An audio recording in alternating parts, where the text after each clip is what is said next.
অবৈধভাবে বাংলাদেশে বসবাস করেন এমন বিদেশিদের নিয়ে আলোচনা হচ্ছে অনেক দিন ধরেই। তাদেরকে দেশে ফেরত পাঠানো নিয়েও আলোচনা হয় প্রায়। ডক্টর মোহাম্মদ ইউনূসের নেতৃত্বাধীন অন্তর্বর্তী সরকার ক্ষমতা নেয়ার পর এই আলোচনার পালে আরও হাওয়া লেগেছে। বর্তমান সরকারের পক্ষ থেকে বলা হচ্ছে, অবৈধভাবে বাংলাদেশে বসবাসকারী বিদেশি নাগরিকদের কোনোভাবেই এবার ছাড় দেয়া হবে না। কিন্তু কিভাবে তাড়ানো হবে ওইসব অবৈধদের? বাংলাদেশে বর্তমানে 33,648 জন বিদেশি নাগরিক অবৈধভাবে বসবাস করছেন বলে জানিয়েছেন স্বরাষ্ট্র উপদেষ্টা জাহাঙ্গীর আলম চৌধুরী।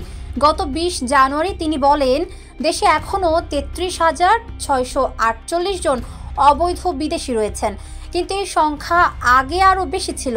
উপদেষ্টা জানান, গত 30 অক্টোবর পর্যন্ত অবৈধ বিদেশি নাগরিকের সংখ্যা ছিল 49,266 জন। এরপর সেই সংখ্যা কমেছে প্রায় 16,000, তারপরও রয়ে গেছে 33,000। তাই তাদের তাড়াতে এবার শক্ত পদক্ষেপের দিকে হাঁটছে সরকার।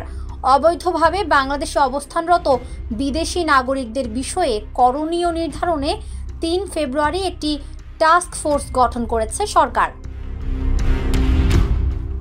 এই টাস্ক ফোর্স বাংলাদেশে অবৈধভাবে অবস্থান করা বিদেশি নাগরিকদের বিষয়ে গ্রহণ করা যাবতীয় কার্যক্রমের সমন্বয় সাধন করবে এবং পরামর্শ দেবে। এ বিষয়ে প্রয়োজনীয় ব্যবস্থা গ্রহণের নির্দেশ দেয়া, প্রয়োজনে সুপারিশ প্রণয়ন করতেও পারবে টাস্ক ফোর্স। টাস্ক ফোর্সের আহ্বায়ক করা হয়েছে স্বরাষ্ট্র মন্ত্রণালয়ের সুরক্ষা সেবা বিভাগের নিরাপত্তা ও বহিরাগমন বিষয়ক অতিরিক্ত সচিবকে। টাস্ক ফোর্সের মোট সদস্য সংখ্যা 11 জন। অন্তর্বর্তী সরকার ক্ষমতায় আসার পরই অবৈধভাবে অবস্থান করা বিদেশি নাগরিকদের বৈধতা অর্জনের জন্য 31 জানুয়ারি পর্যন্ত সময় বেঁধে দেওয়া হয়েছিল। আর তা করা না হলে আইনানুগ ব্যবস্থা নেওয়া হবে বলেও সাবধান করা হয়েছিল। গত বছর ফেব্রুয়ারিতে বাংলাদেশ বিনিয়োগ উন্নয়ন কর্তৃপক্ষের এক বৈঠকে বলা হয়, দেশে বিদেশি নাগরিকের সংখ্যা 1,07,167 জন। যদিও অবৈধভাবে বাংলাদেশে 4 থেকে 5 লাখ অবস্থান করছে বলে ধারণা করা হয়।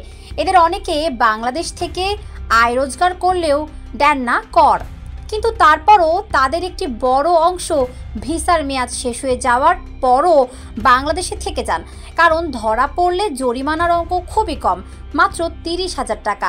আবার অনেকে ভিসার শ্রেণী পরিবর্তন করেও বেশি দিন অবস্থানের সুযোগ নিচ্ছেন।